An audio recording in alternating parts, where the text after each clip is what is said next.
You are watching America Trends. I'm Mary Burke-Godwin, and I'm very excited about our next guest. His name is Ed Beltran. He is the CEO of Fierce Conversations, or fierceinc.com is their website. Fierce Conversations is the company, and they are a global leadership development company that's pioneering new e-training and communications paradigms. And, you know, having hard conversations, crucial conversations is a big challenge for everyone, especially in the workplace. So Ed, welcome to America Trends. I'm so happy you're joining us today. Thank you, Mary. Thank you for having me on your show. Happy to be here. Yes, I was reading about your website and everything that you do, and I just thought it's fascinating, and I really think that this can help a lot of different people. So let's talk a little bit about what kind of training programs you provide, because at first I thought, oh, they're just training, but also you specify these difficult conversations, and you're helping people learn how to have these conversations in the workplace. Am I correct? Yeah, it's 100% correct. We've been doing this for 20 years. We've had the opportunity to work with the top 300 out of 500 Fortune 500 companies up to emerging startups, and that's exactly what we do. If you're in any environment, I'm sure you've been in a situation where you walked away and said, I should have said this, or why didn't I say that? I do that every day, Ed. Every day of my life, I have that thought, I think. Yeah, exactly. And unfortunately, you know, this happens to people every day, and they walk away with feelings of confusion, being upset. And our goal really is to empower people with the ability to have these conversations. And what we find is most of the time, they're just misunderstandings, and just a simple connect relieves the stress and enriches the relationship, and you move forward and into the future. Yeah, I mean, I definitely think this is an important topic, and not just for work, but personal life as well. And every kind of relationship, I think, in the workforce, or, you know, at your place of business, whether it's you and a boss, or you and someone that's below you, or one of your peers, a client, let's say. I mean, anyway, we need to have these kinds of conversations and be able to say, hey, what's working, what's not working, but in a way that both people are heard and understood, right? And I think that's a big challenge. Oh, absolutely. And that's the reason why we've created some immersive technologies like, the big buzzword Metaverse is really 3D VR simulations, or like a gaming environment. So if you imagine you're being put in a scenario and you're able to practice it and gain the confidence and learn from it, around touchy subjects such as like race or divisive politics, or, whatever it happens to be. These are hot topics, the COVID and how you deal with all those things. So we've been doing this, and with the Metaverse and our trainings, we get to the punchline fast. People are right in the environment, so we don't have to take them offline for hours or days at a time. And so this is both a benefit to the employee and to the business. So what are we watching here? This is a simulation of maybe two people having one of these crucial conversations, or fierce conversations, I should say. Yeah, absolutely. This scenario here. Oh, sorry, please go ahead. No, yeah, I was just going to ask what's going on here. Yeah, absolutely. So the person with their back to the screen would be the avatar. So you would actually choose your avatar, how you look, and the clothes that you wear, and you're actually immersed in the environment. There's a scenario in which you're presented, and in this case here, it's having to give feedback to an employee around performance. And believe it or not, there's a tried and true way to do it, and that's effective, and that's a conversation. It's just not a dialogue versus here's what you did, like here's what I observed, let's talk about it. And down in the bottom right corner is the guide in the conversation to kind of teach you and help you along in that particular scenario. Wow, so you actually provide the situation to the person. So let's say it's me and I want to go in and work on my skills to have these fierce conversations. So I would go in, and do I have a menu to choose from of I want to talk about, someone's job performance, or I want to talk about race issues, or maybe inappropriate behavior at the workplace or something. So I have different menus to choose from? Yeah, we have off-the-shelf ones that address many of the scenarios that our clients have shared with us that they run into. So a couple hundred, but then we also do custom ones. So for example, a big success for us was a hospital chain was dealing with nurses having to give feedback and confront physicians during COVID, if you will. If you think about them, they're the quarterbacks on the ground floor, and they're controlling the flow of everything. And they couldn't be taken offline for hours or days at a time. So we had to deploy these fast, immersive environments to train them up quickly. And we made it look just like the hospital. We have their logos. We have their uniforms. And what it does is it really places people in those worlds so they can conceptualize how they would act in that scenario versus kind of like, if you will, theory and like, okay, how do I do this? And it's just amazingly impactful. And then so I would be given a prompt or something and be kind of trained through, and then would I type out my response, or I would say it and then would come out on the screen? Yeah, you could do both, or you can select the path. But the whole point is that there's a right path and there's a wrong path. Okay. And when you pick the wrong path, you get to do it over. And that's the beauty of it, is you can learn from it. You're like, well, I would have said this in real life. Why is this wrong? Right. Versus having to learn in real life and, be embarrassed and all that other great stuff. And then so somebody is in the chair, like you said, the kind of, not host, I forget what word you used. The person in the bottom right-hand corner. Oh, that's like the guide that's teaching you, coming back and saying, well, Mary, here's the reason why that was wrong, right? And let's try over. Okay, so then you walk away from these with some of these tools and do you give suggested verbiage and ways to maybe say something differently? Like, okay, maybe you shouldn't go out at this tactic. Does it also kind of gauge your emotions as you're doing it? And I don't know how you'd get that through. Yeah, absolutely.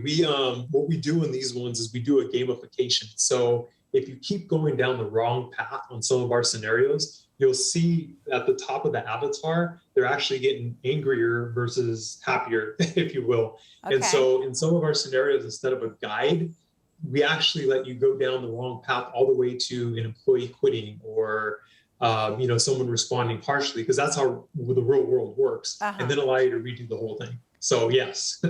And can you be on it from the side of the employee also? If you need to go to your boss and say, I am uncomfortable with XYZ going on, or I want a raise, or whatever it might be, you can switch up the roles, right?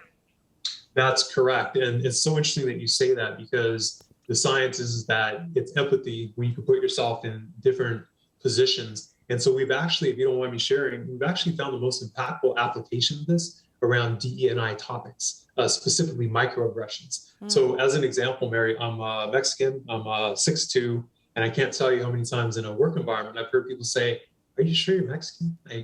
You're pretty tall. And I'm like, okay, I don't know how to take that. Right. But these are the scenarios that people face every day. Yeah. And so you have a situation where you can walk away angry, you can walk away not saying anything and create a toxic environment, like, what Mary just told me. Or you can embrace it and say, let's explore this a little bit. Like, I want to, unpack this. And then it becomes an enriching situation, and it gives the person on the opposite end the opportunity to learn as well. So in order for this to work, one side has to take the position of, let me explore here, let me assume good intent and use this as an educational opportunity. And the other side, it's let me not get defensive, let me understand this a little bit more. So in the topic of race and microaggressions, we've taken exactly that approach. I love this topic because what you're talking about is important, I feel like, in where we are as a culture with, let's say Black Lives Matter movement and everything that's happening, and people, I'm trying to be in the position of a learner in this aspect, because I was one of those people that's like, I'm not racist. And then I thought, okay, wait, that's not helping the matter right now. So I want to be in a position of learner. I want to be in a position where I would love someone, if I say something like, offensive that I didn't think was offensive, to have someone come up and say, hey, that didn't quite rub me the right way. Like, let's talk about why. And, on one person's side, maybe not being too defensive. And then on my side saying, I'm so glad you told me that, because I would have walked around saying that kind of stuff, not knowing that it offended you. And so, hey, exactly. Now we're on the same team. Whereas if, there's defensive on both sides, because that's, I think, the innate reaction that we all have is a defensive mechanism, right? Exactly. So think about all these scenarios that happen in the day-to-day environment and how they're just misunderstandings, and people walk away angry or upset or harboring ill feelings. And think about the impact it has on cultures.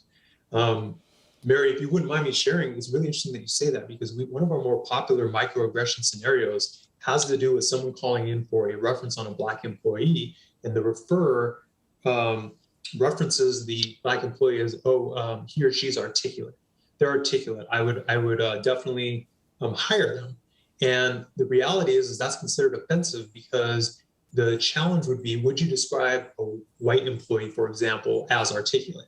And so even though the referrer was not, assuming good intent, trying to be offensive or racist, the reality is this is a common thread that's heard out there. And so from the person who's receiving it, they need to be able to give the opportunity to say, I know you didn't mean any harm, but let me tell you why this is offensive. It's because we're hearing this common thread in many different areas. Right. And then it's a learning opportunity. And the opportunity to hear each other out and kind of learn why and say, oh, I get your side of it. It's genius. Okay, and will you stick around? I've got more questions for you, Ed, and so we got to take a quick commercial. Sure. We will be back with Ed Beltran of Fierce Conversations. This is a very fascinating topic, so I hope you stick around. We got to take a quick break. You can always find us on social media at America Trends TV on Instagram, Facebook, and Twitter, and we'll be right back.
Watching America Trends. I'm Mary Burke Godwin, and I am having a fascinating conversation with Ed Beltran. He is the CEO of Fierce Conversations. We're having a fierce conversation right now. I really am fascinated by this. So, Ed, can you tell me how it works as far as a business, let's say, they want to make this opportunity available to all of their employees? Is that something like a business, let's say here at Loft 100 Studios, we would sign up for a subscription-based program or something and say, hey, all of our employees could come on, log in, and learn how to have these conversations? Or how does that work? Yeah, that's exactly correct. We would actually consult with you to figure out what you believe your biggest challenges are. And a lot of times we'll hear things such as innovation and collaboration and ineffective meetings. And that just helps us taper our content, if you will. And typically we'll do maybe some full day trainings potentially, depending on the population. And then getting on our learning platform, which has like these simulations, if you will, to help train the workforce. But more importantly, we also have technology that's connected with you after training. So Mary, imagine this, you go through Fierce for, I don't know, making this up, a day, and you're like, this is the greatest thing that I've ever experienced. I'm ready to conquer the world. And then 2 months later, you find yourself in a situation where you actually need it. You're like, what did I remember? Right. Where did those materials go? What were those words Ed told me? Yeah, exactly. And so, we created some apps that are right at your fingertips, and they're just like wizards, and we have AI and everything, so that when you're in the moment, you can say, here's what I'm facing, and you have everything at your fingertips. Here's how I have the conversation. Here's how I practice, and all the other resources to help you with the confidence to have it. Because it's one thing to give you guidance, and it's another thing for you to actually have it. Like, how do I confront my boss? So Right. And tell me, when did you guys start? When did you launch your business? We've been in business for 20 years. Oh my gosh. So how were these trainings? Were they always simulated like this on the computer, or how did you start with in person and then you moved to Zoom and then you moved to this metaverse style world? Yeah, that's absolutely correct. We started with your typical L&D model. We would come in for days, or hours and then train and then be gone out of your life. And with the pandemic and prior to the pandemic, we really wanted to figure out, how do we stay with you? How do we make this easier? How do we really help drive the behavioral change? So the pandemic really just accelerated it. And we had some great use cases with, as I mentioned before, retail frontline employees having to interface with their customers coming in on either spectrum of COVID. How do you move to a consultative sale? And then also to the nursing example I gave with them having to give feedback and kind of move along with physicians. And so it's been interesting. And a lot of companies now are asking for this. How do we get our employees in the situations they're going to be in, trained faster and more impactful? And can you do still in person and or over Zoom? So we could, somebody could hire you to do a training session, and or then you also have the supplemental use of the Metaverse. That's exactly correct. Yeah, depending on the populations, like a retail employee, you're not going to take offline for days or hours at a time, but an executive, you will.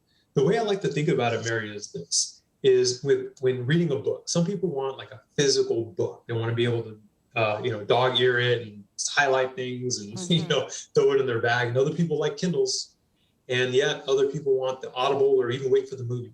And so the way I think about this type of training and its impact is, I want to make it palpable for anybody. So people who just want the punchline, what do I say, Ed, in the situation we have for you? Or other folks that want the theory and want to be able to think through all the vast applications, we also have that. I love that. I'm Audible and hard copy. I'm both of those. So it depends on my mood, because I just love the smell of books. And I like to hold it, but then I also like to listen because I'm moving around. So I would be the combination there for you. So, and then, with this move to the metaverse, I guess that's a very good thing for what you do too, because it seems like with, Mark Zuckerberg's meta change and him kind of almost, I feel like that him coming forward with that is sort of warp speeding now the move that companies need to make towards, at least they need to be available in the metaverse, right? So you're kind of already there. Yeah, that's right. And so if you recall, Mary, cloud computing or the cloud became a popular word in our nomenclature. But the reality is we've been saving files in the cloud, if you will, remote service for a long time. So the metaverse came out and it's in popular nomenclature, which is great. But a lot of these modalities like virtual reality or augmented reality, have been around for a long time. And we've been doing this for well over a year. And so it's great. Now people are waking up to the impact. Accenture, for example, has done studies that show that these environments actually help you retain information 75% more than passive instruction, which makes a lot of sense. You're in the environment, you're making cognitive choices, and you're learning from the outcomes. So yeah, we're very excited. It's so it's new to me because I don't really do any gaming or anything where I have that experience. So I'm watching that going, how would I do that? I really want to try it actually, because I do feel like, that simulation, like you're saying, gives that extra level where it would stick in your brain a little bit more, right? Exactly. Like you were saying, as someone trying to teach it to you, if you're actually trying to do it with your avatar, it might get into your body a little bit deeper. That's right. Exactly. And again, I'm happy to get you on our platforms after our call. Okay. I'm signing up. I want to have fierce conversations. And I do think, so tell me, what do you think are the biggest situations that people can utilize this for? Yeah, absolutely. The biggest things, believe it or not, that the workforce is facing right now, the number one is actually resilience and adaptability.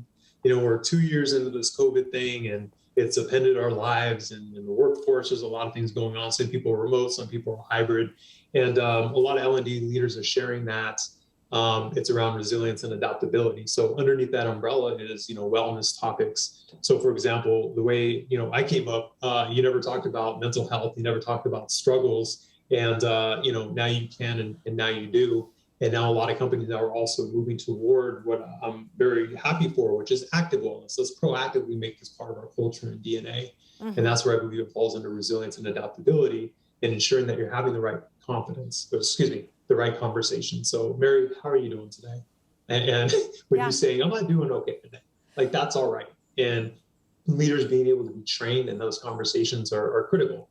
So if you asked me to have that conversation 10 years ago, I wouldn't have known where to begin. It would have been such an anomaly. But now, I'm trained on it. I know how to discuss it. I know how to refer to other resources. I know how to be more empathetic around it. I mean, these are critical skills for leaders today.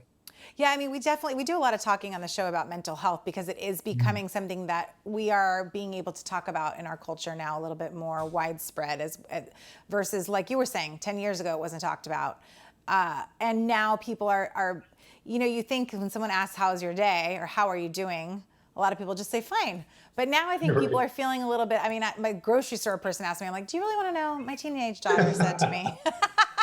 I really just let everyone have it. But I don't think that's a norm. I don't think everyone feels as comfortable to say how they're doing, especially in a workforce. But for a boss or someone that's in a position of power to have the right terms and the right words to use, I think I love what you do. So I want everyone at home to write down your URL, fierceinc.com. Is that right? That's right. Correct. Okay, and they can go and sign up, and can they get a free trial or something? Yeah, under our 3D simulations, we allow people to take a test drive. And awesome. Like I said, we have a bunch of ones off the shelves. We have ones you can order actually online around microaggressions because we're so passionate about it. We'll have to try it here at Loft 100 Studios, and we'll get back to you, Ed. Thank you so much. I appreciate you, Ed, for being here. And everyone home, stick around. We've got more America Trends right after this quick break.